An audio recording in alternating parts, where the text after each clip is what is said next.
Oh, hello, Merlin. Merlin, are you there? What is it, CEAZOR? What can I do for you today? Well, I was wondering if you have any extra dollars lying around. I could really use a few bucks. No, CEAZOR. I haven't got any.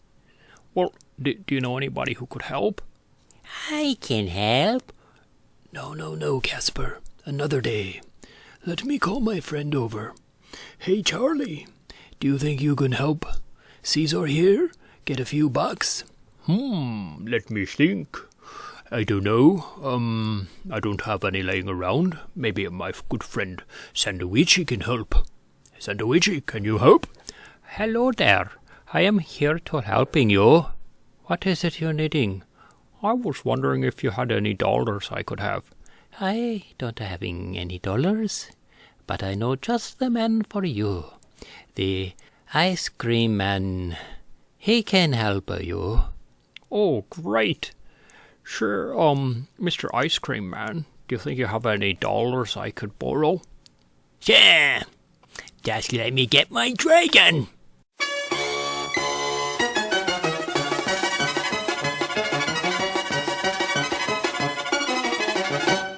Hello and welcome to Caesar Snack Sandwich. Today we're taking a look at Abracadabra money, and we're going to be looking today at this yvCRVIB. Now, I'm not going to tell you what does Abracadabra money do or how to get into this position and so forth. I'm going to talk about the money Legos that are involved with this sort of position. There's a lot going on, and I find this to be interesting. It's not really a, how to make money video. It's kind of just like I want to just illustrate how DeFi works in the sense of money Legos and how protocols work together to achieve something quite miraculous and quite interesting in that sense. So let's move over to a flowchart, and I'm going to talk about, basically the Yearn Bank and how it interacts with DeFi. Okay, so here we are on the flowchart, and we're going to start here with the logo for Yearn Bank and the logo here for Abracadabra money. And we're going to talk about how the money flows through these two systems and creates such a spider web of DeFi Legos, which is quite interesting to me, but anyhow, let's get into it. So the first thing we have Yearn Bank. And what Yearn Bank does is it takes tokens, okay? So you can put lots of tokens into Yearn Bank, but today we're going to just talk about this specific set of tokens, which is the DAI, USDT, and USDC. Now, USDC comes from this company called Circle, and USDT comes from this company called Tether, and DAI comes from this protocol called MakerDAO.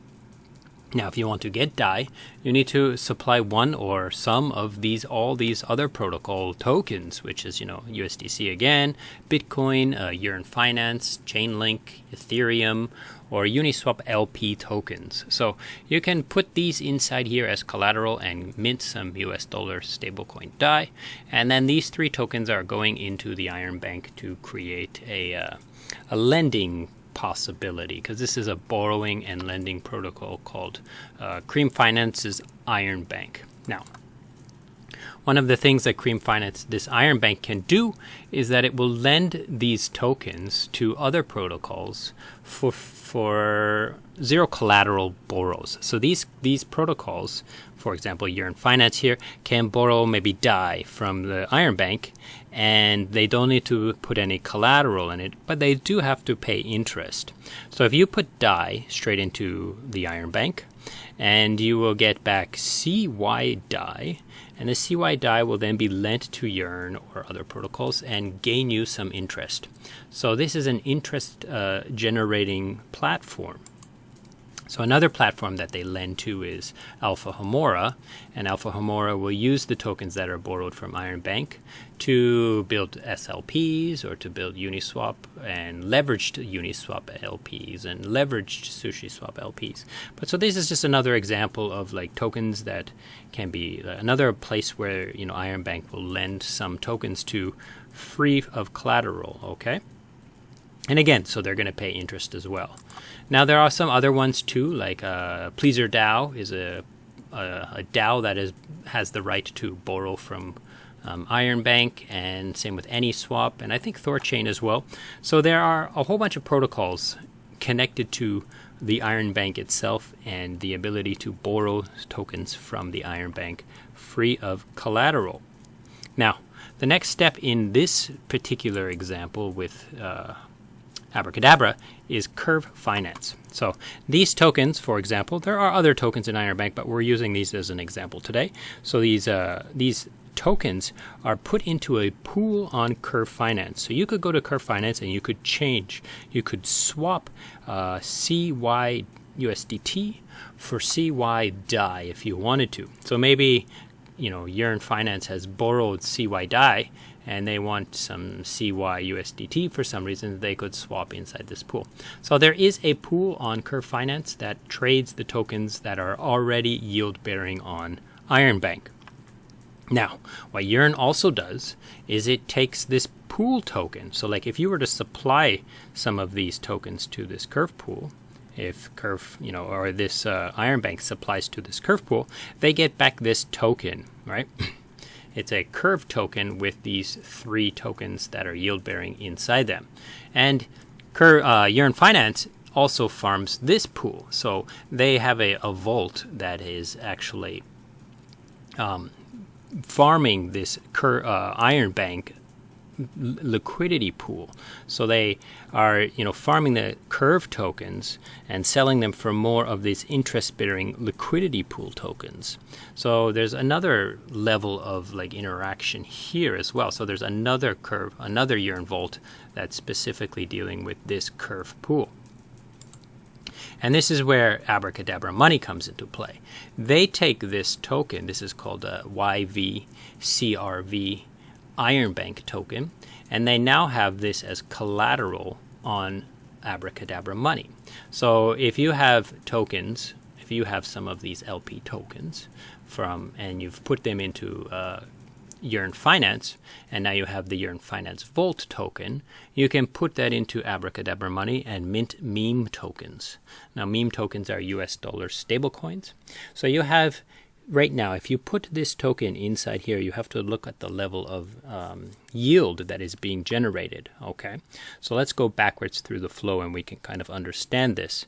So if we have this yvCRV token inside here, so Yearn is giving us yield because it's farming the Curve token and selling it. The Curve pool has trading fees, which are, yield in their own sense.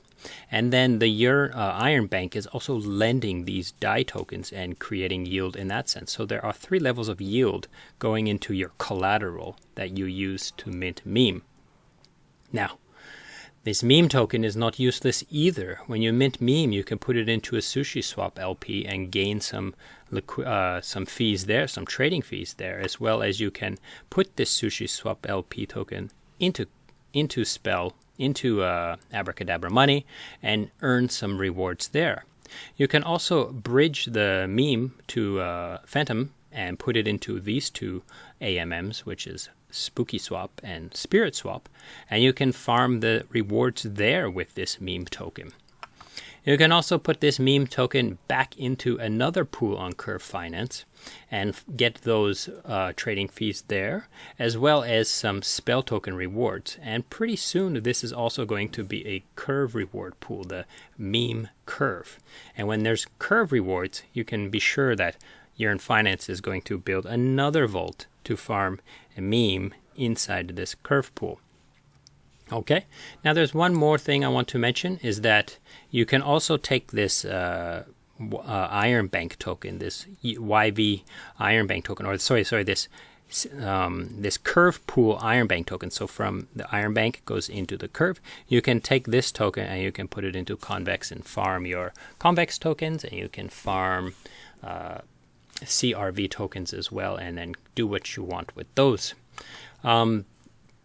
Perhaps there's one more question is for you guys in the viewers, maybe you can leave in the description below or in the comments below where else can I use this token, or maybe where can I use this other Yearn token, this yvCRVIB token, or maybe where can I use just the CRVIB LP token. That would be interesting for me to know even more.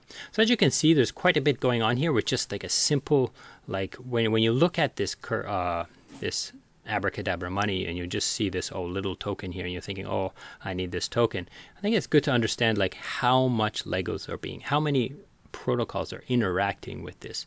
And you can see that that's why there's so much yield outside in DeFi, because everything's interacting with each other and everything's giving each other yield and so forth, and use case and interest and so forth. So I find this to be pretty interesting. I'm not sure if there's any like really actionable, useful data here, like what could you do with this, but I think it's interesting to look at it and to try to understand this and to see the use cases of these different protocols and how they are interacting with each other. So thanks so much for watching, and goodbye.